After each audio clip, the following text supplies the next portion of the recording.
भारत माता की। भारत माता की। भारत माता की। थाने सगळाने राम राम। राजस्थान के राज्यपाल हरिभाऊ बागड़े जी, यहां के लोकप्रिय मुख्यमंत्री श्रीमान भजनलाल जी, पूर्व मुख्यमंत्री बहन वसुंधरा राजे जी, केंद्रीय कैबिनेट के मेरे साथी अश्विनी वैष्णव जी, अर्जुन राम मेघवाल जी, राजस्थान की उप मुख्यमंत्री दिया कुमारी जी, प्रेमचंद जी, राजस्थान सरकार के अन्य मंत्रीगण, संसद में मेरे साथी मदन राठौड़ जी, अन्य सांसद और विधायकगण और मेरे प्यारे भाई और बहनों, आप सभी यहां इतनी विशाल संख्या में आए हैं और इतनी भयंकर गर्मी के बीच,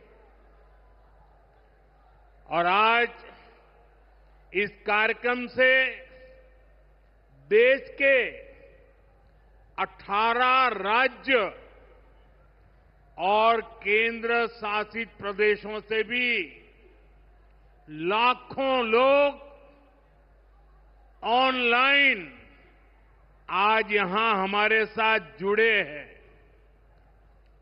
अनेक राज्यों के राज्यपाल, मुख्यमंत्री, लेफ्टिनेंट गवर्नर, अन्य जनप्रतिनिधि आज हमारे साथ हैं। मैं देश भर से जुड़े सभी महानुभावों का, जनता जनार्दन का अभिनंदन करता हूं। भाई और बहनों, मैं यहां पर करणी माता का आशीर्वाद लेकर आपके बीच आया हूं। करणी माता के आशीर्वाद से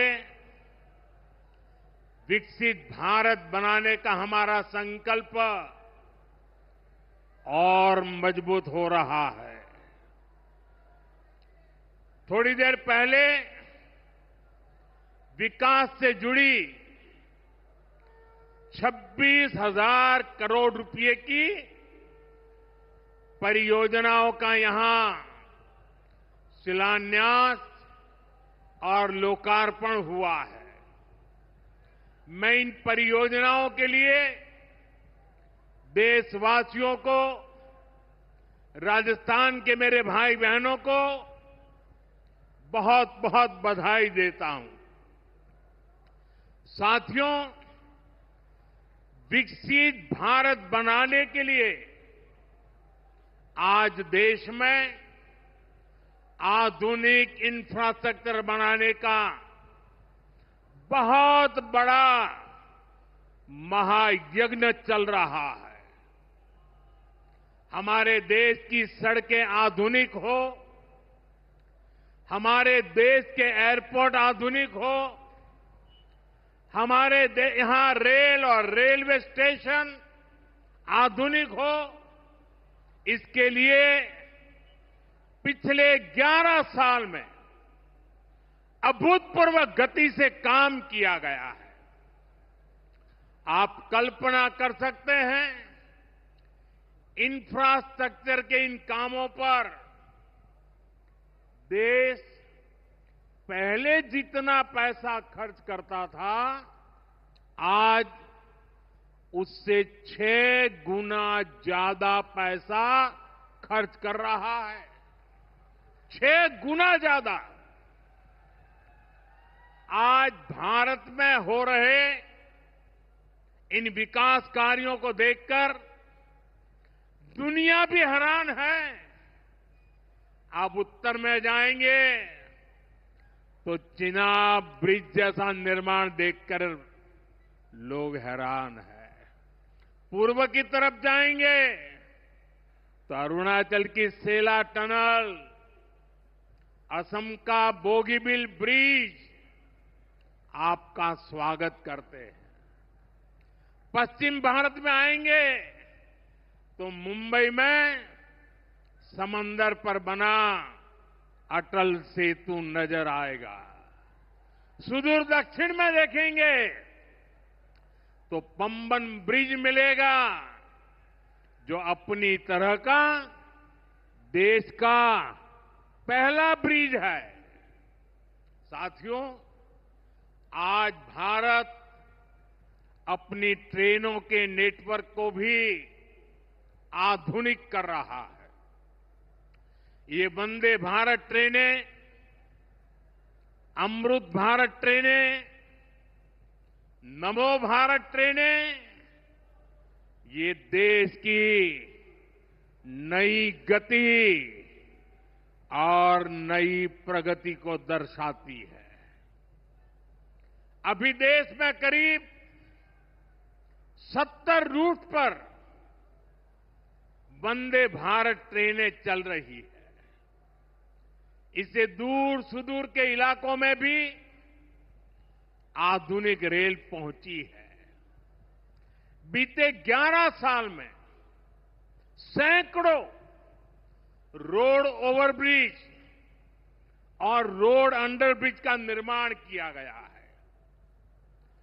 34,000 किलोमीटर से ज्यादा के नए रेल ट्रैक बिछाए गए हैं। अब ब्रॉडगेज लाइनों पर मानव रहित क्रॉसिंग, वो बात इतिहास बन चुकी है, खत्म हो चुकी है। हम मालगाड़ियों के लिए अलग से स्पेशल पटरियां, डेडिकेटेड फ्रेट कॉरिडोर का काम भी तेजी से पूरा कर रहे हैं। देश के पहले बुलेट ट्रेन प्रोजेक्ट पर काम चल रहा है और इन सबके साथ ही हम एक साथ देश के करीब 1300 से अधिक रेलवे स्टेशनों को भी आधुनिक बना रहे हैं। साथियों, आधुनिक हो रहे इन रेलवे स्टेशनों को देश ने अमृत भारत स्टेशन का नाम दिया है। आज इनमें से 100 से अधिक अमृत भारत स्टेशन बनकर के तैयार हो गए हैं। सोशल मीडिया पर भी लोग देख रहे हैं कि इन रेलवे स्टेशनों का पहले क्या हाल था और अब कैसे इनकी तस्वीर बदल गई है। साथियों, विकास भी, विरासत भी, इस मंत्र का इन अमृत भारत रेलवे स्टेशनों पर उसका नजारा साफ साफ दिखाई देता है। ये स्थानीय कला और संस्कृति के भी नए प्रतीक है। जैसे राजस्थान के मांडलगढ़ रेलवे स्टेशन पर महान राजस्थानी कला संस्कृति के दर्शन होंगी। बिहार के थावे स्टेशन पर मां थावे वाली के पावन मंदिर और मधुबनी चित्रकला को दर्शाया गया है। मध्य प्रदेश के ओरछा रेलवे स्टेशन पर आपको भगवान राम की आभा का एहसास होगा। श्रीरंगम स्टेशन का डिजाइन भगवान श्री रंगनाथ स्वामी जी के मंदिर से प्रेरित है। गुजरात का डाकोर स्टेशन रणछोड़राय जी से प्रेरित है। तिरुवन्नामलई स्टेशन द्राविड़ वास्तुकला के अनुसार डिजाइन किया गया है। बेगमपट स्टेशन पर आपको काकतीय साम्राज्य के समय का आर्किटेक्चर देखने को मिलेगा। यानी हर अमृत स्टेशन पर आपको भारत की हजारों साल पुरानी विरासत के दर्शन भी होंगे। ये स्टेशन हर राज्य में टूरिज्म को भी बढ़ावा देने के माध्यम बनेंगे, नौजवानों को रोजगार के नए मौके देंगे और मैं उन शहर के नागरिकों को, रेलवे में यात्रा करने वाले पैसेंजर से प्रार्थना करूंगा, ये सारी संपत्ति के मालिक आप हैं। कभी भी वहां गंदगी न हो, इस संपत्ति का नुकसान न हो, क्योंकि आप उसके मालिक हैं। साथियों, इंफ्रास्ट्रक्चर बनाने के लिए जो पैसा सरकार खर्च करती है, वो रोजगार भी बनाता है, व्यापार कारोबार भी बढ़ाता है। जो हजारों करोड़ रुपए सरकार लगा रही है, ये पैसा मजदूर की जेब में जा रहा है, ये दुकानदार को मिल रहा है, दुकान और फैक्ट्री में काम करने वाले लोगों को मिल रहा है। रेत, बजरी, सीमेंट, ये सारी चीजें ढोने वाले ट्रक, टेम्पो चलाने वालों को भी इससे फायदा होता है। और जब ये इंफ्रास्ट्रक्चर बनकर तैयार हो जाता है, तो फिर अनेक गुना और फायदे होते हैं। किसान की उपज कम कीमत में बाजार तक पहुंचती है, वेस्टेज कम होती है, जहां सड़कें अच्छी होती हैं, नई ट्रेनें पहुंचती हैं, वहां नए उद्योग लगते हैं, पर्यटन को बहुत बढ़ावा मिलता है। यानी इंफ्रास्ट्रक्चर पर लगने वाले पैसे से हर परिवार का, खास तौर पर हमारे नौजवानों का सबसे अधिक फायदा होता है। साथियों, इंफ्रास्ट्रक्चर पर जो काम हो रहा है, उसका हमारे राजस्थान को भी बड़ा लाभ मिल रहा है।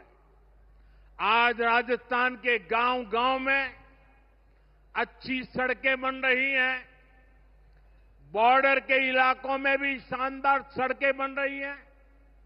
इसके लिए बीते 11 साल में अकेले राजस्थान में करीब 70,000 करोड़ रुपए खर्च किए गए हैं। राजस्थान में रेलवे के विकास के लिए भी केंद्र सरकार इस साल करीब 10,000 करोड़ रुपए खर्च करने जा रही है। ये 2014 से पहले की तुलना में 15 गुना अधिक है। अभी थोड़ी देर पहले ही यहां से मुंबई के लिए एक नई ट्रेन को हरी झंडी दिखाई गई है। आज ही कई इलाकों में स्वास्थ्य, जल और बिजली से जुड़ी योजनाओं का शिलान्यास और लोकार्पण हुआ है। इन सारे प्रयासों का लक्ष्य है हमारे राजस्थान के शहर हो या गांव तेजी से उन्नति की ओर बढ़ सके, राजस्थान के युवाओं को उनके शहर में ही अच्छे अवसर मिल सके। साथियों, राजस्थान के औद्योगिक विकास के लिए भी डबल इंजन सरकार तेजी से काम कर रही है।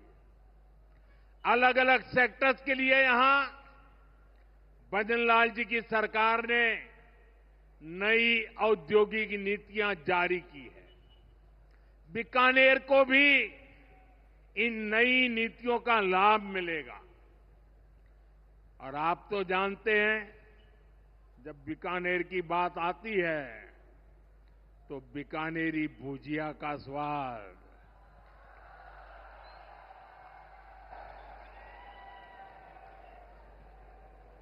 और बीकानेरी रसगुल्लों की मिठास,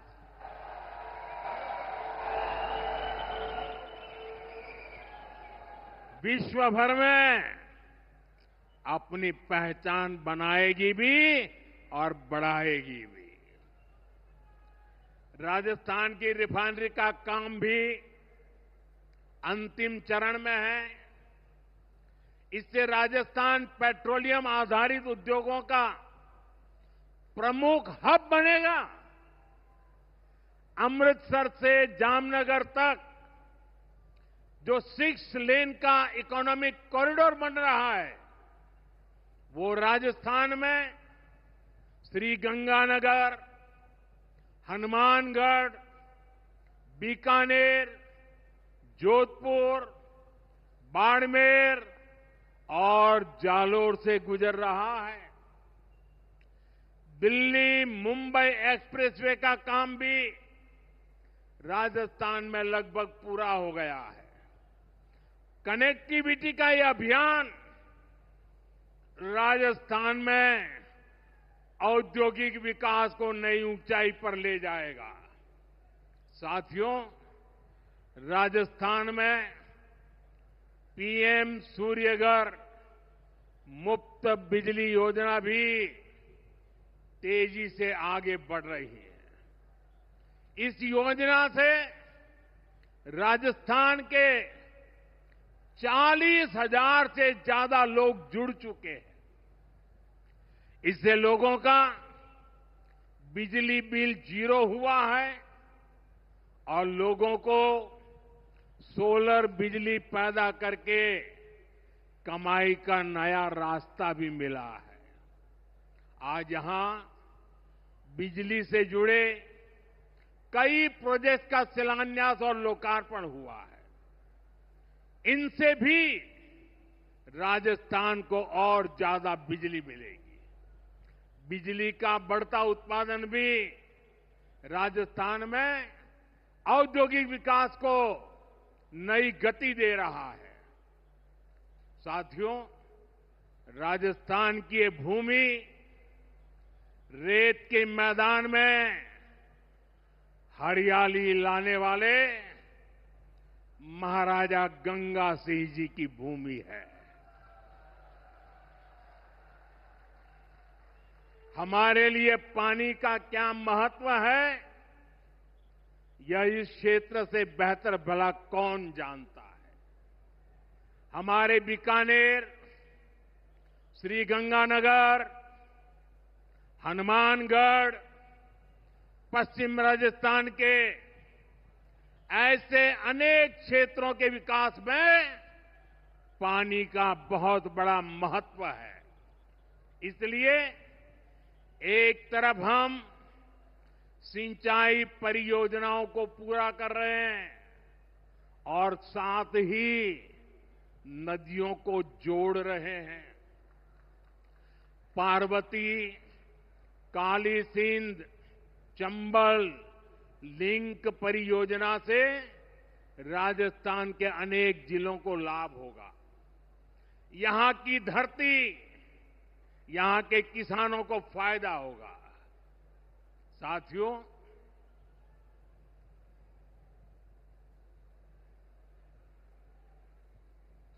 राजस्थान की ये वीर धरा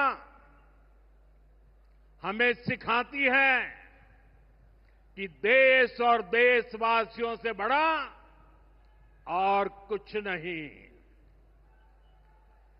22 अप्रैल को आतंकवादियों ने धर्म पूछकर हमारी बहनों की मांग का सिंदूर उजाड़ दिया था।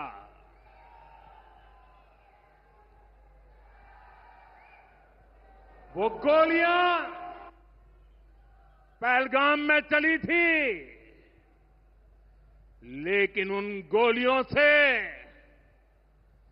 140 करोड़ देशवासियों का सीना छलनी हुआ था।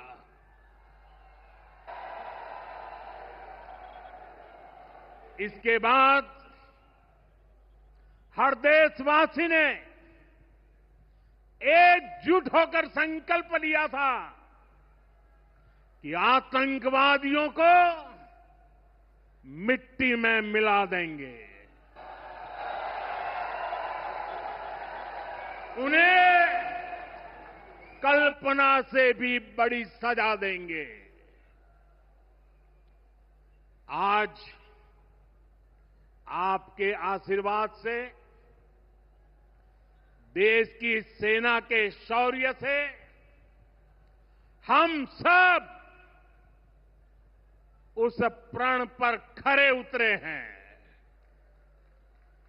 हमारी सरकार ने तीनों सेनाओं को खुली छूट दे दी थी।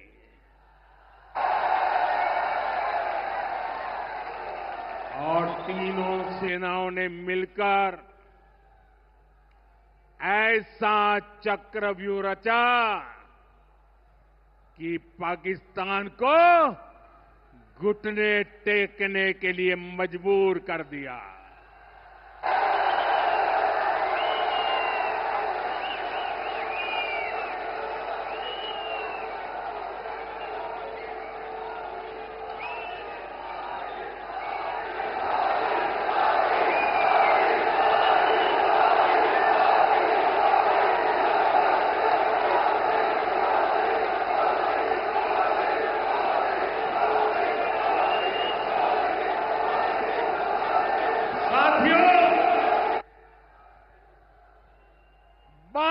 तारीख के हमले के जवाब में हमने 22 मिनट में आतंकियों के 9 सबसे बड़े ठिकाने तबाह कर दिए।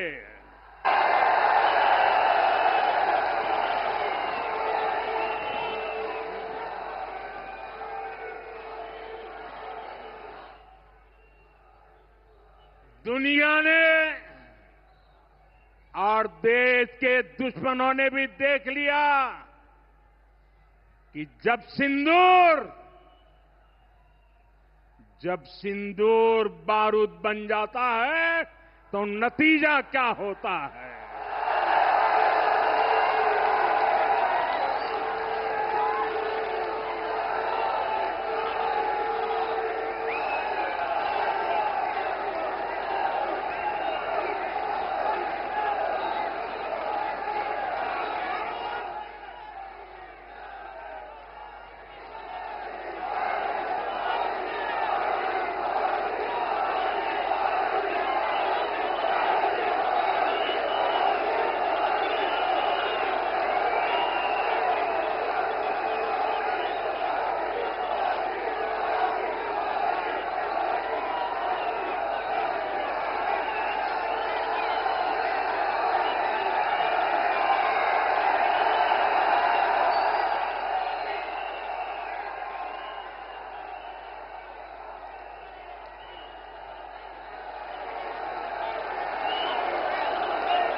वैसे साथियों, ये संयोग ही है 5 साल पहले जब बालाकोट में देश ने एयर स्ट्राइक की थी, उसके बाद मेरी पहली जनसभा राजस्थान में ही सीमा पर हुई थी।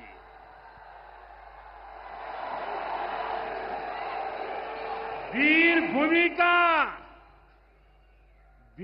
भूमि का ही ये तप है कि ऐसा संयोग बन जाता है।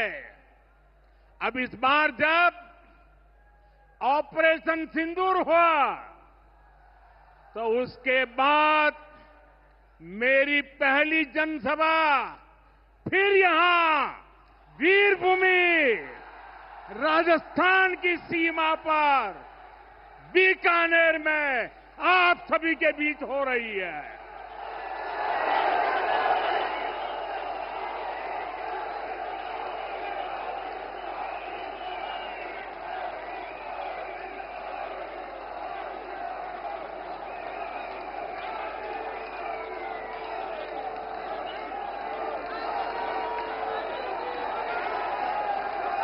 साथियों,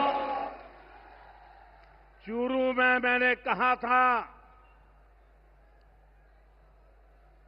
एयर स्ट्राइक के बाद मैं आया था, तब मैंने कहा था,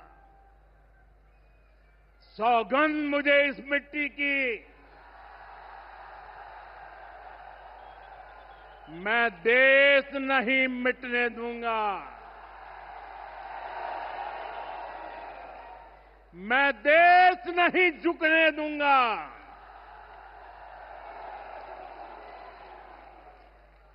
आज मैं राजस्थान की धरती से देशवासियों से बड़ी नम्रता के साथ कहना चाहता हूं, मैं देश के कोने कोने में जो तिरंगा यात्राओं का हुजूम चल रहा है,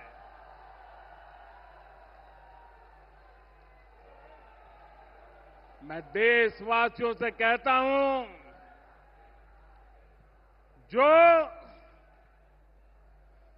जो सिंदूर मिटाने निकले थे, जो सिंदूर मिटाने निकले थे, उन्हें मिट्टी में मिलाया है।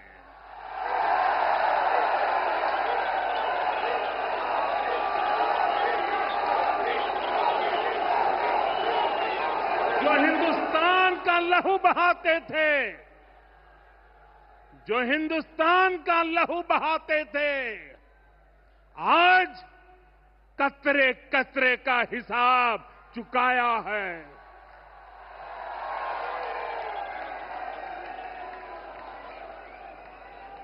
जो सोचते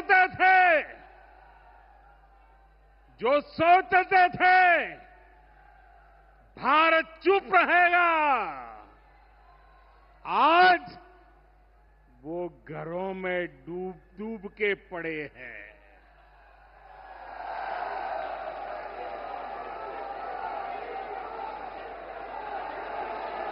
जो अपने हथियारों पर घमंड करते थे, जो अपने हथियारों पर घमंड करते थे, आज वो मलबे के ढेर में दबे हुए हैं।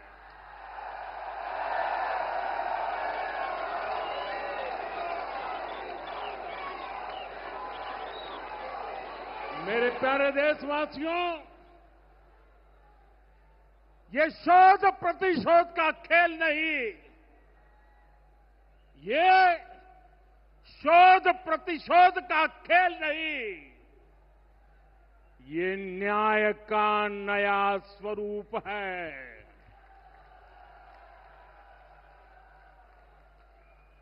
ये न्याय का नया स्वरूप है। ये ऑपरेशन सिंदूर है।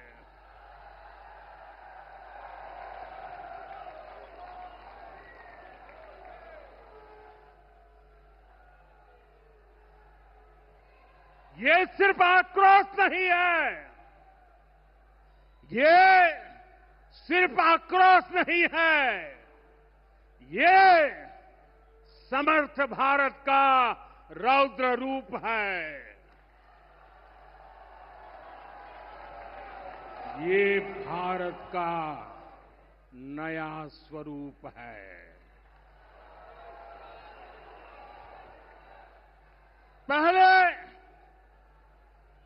पहले घर में घुसकर किया था वार, पहले घर में घुसकर किया था वार, अब सीधा सीने पर किया प्रहार है।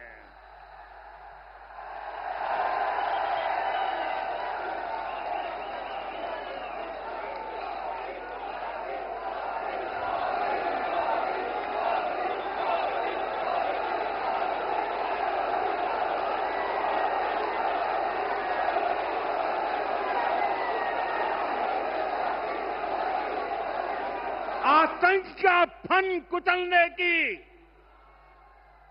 आतंक का फन कुचलने की यही नीति है, यही रीति है, यही भारत है, नया भारत है।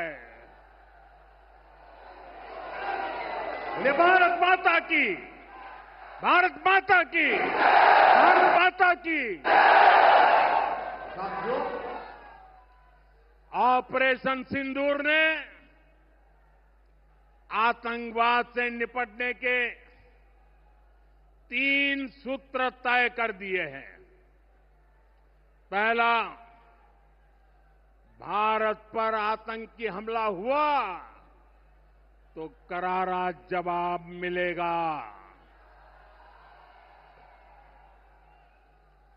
समय हमारी सेनाएं तय करेगी,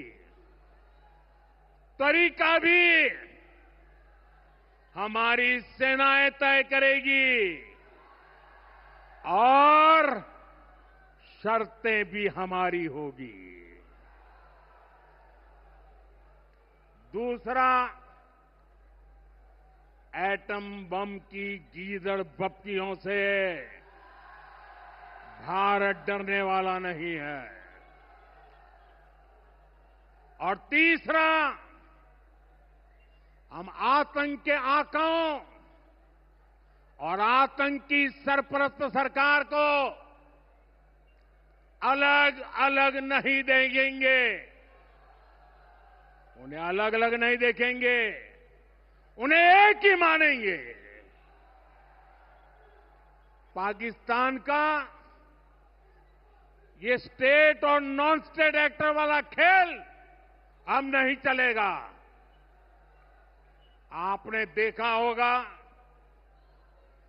पूरी दुनिया में पाकिस्तान की पोल खोलने के लिए हमारे देश के 7 अलग अलग प्रतिनिधिमंडल पूरे विश्व भर में पहुंच रहे हैं। और इसमें देश के सभी राजनीतिक दलों के लोग हैं, विदेश नीति के जानकार हैं, गणमान्य नागरिक हैं। अब पाकिस्तान का असली चेहरा पूरी दुनिया को दिखाया जाएगा। साथियों, पाकिस्तान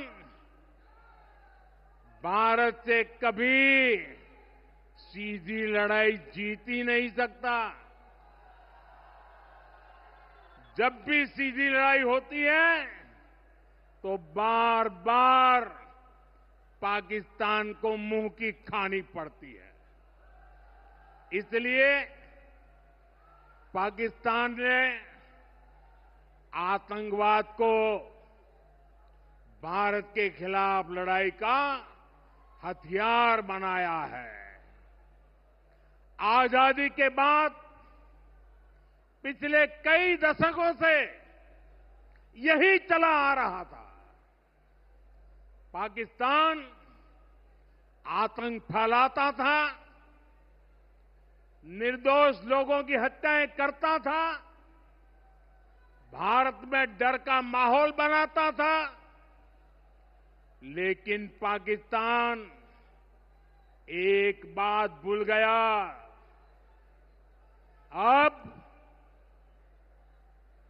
मां भारती का सेवक मोदी यहां सीना तान कर खड़ा है।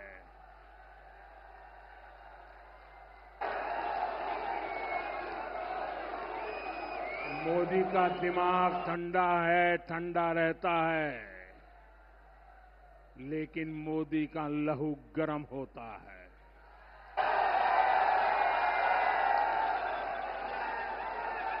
और अब तो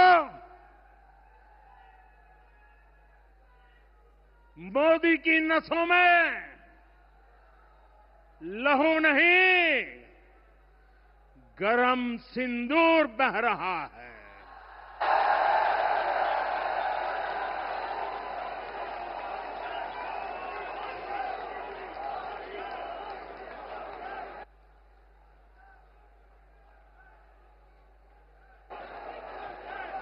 अब भारत ने दो टूक साफ कर दिया है। हर आतंकी हमले की पाकिस्तान को भारी कीमत चुकानी पड़ेगी और ये कीमत पाकिस्तान की सेना चुकाएगी, पाकिस्तान की अर्थव्यवस्था चुकाएगी। साथियों, जब मैं दिल्ली से यहां आया तो बीकानेर के नाल एयरपोर्ट पर उतरा। पाकिस्तान ने इस एयरबेस को भी निशाना बनाने की कोशिश की थी, लेकिन वो इस एयरबेस को रत्ती भर भी नुकसान नहीं पहुंचा पाया। और वहीं यहां से कुछ ही दूर सीमा पार पाकिस्तान का रहीम यार खान एयरबेस है। पता नहीं आगे कब खुलेगा। आईसीयू में पड़ा है।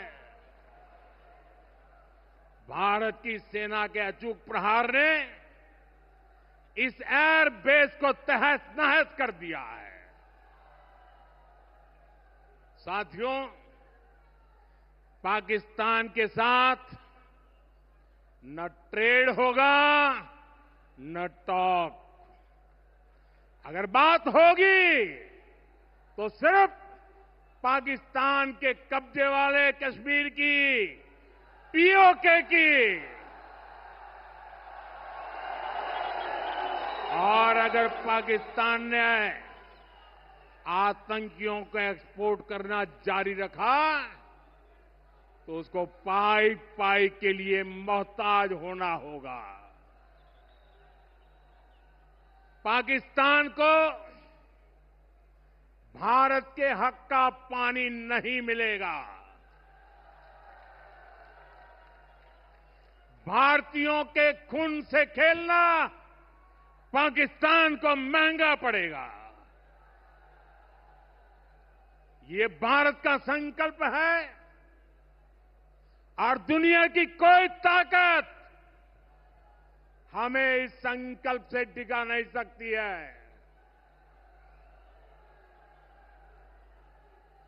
भाइयों और बहनों, विकसित भारत के निर्माण के लिए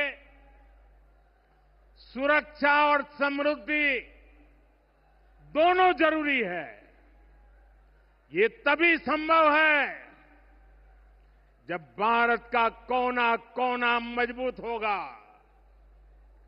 आज का ये कार्यक्रम भारत के संतुलित विकास का, भारत के तेज विकास का उत्तम उदाहरण है।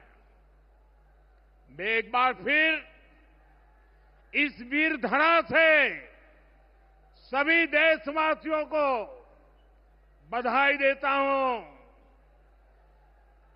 मेरे साथ बोलिए, दोनों मुट्ठी बंद करके पूरी ताकत से बोलिए, भारत माता की,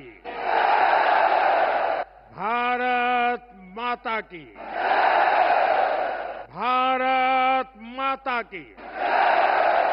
वंदे वंदे वंदे वंदे वंदे वंदे वंदे वंदे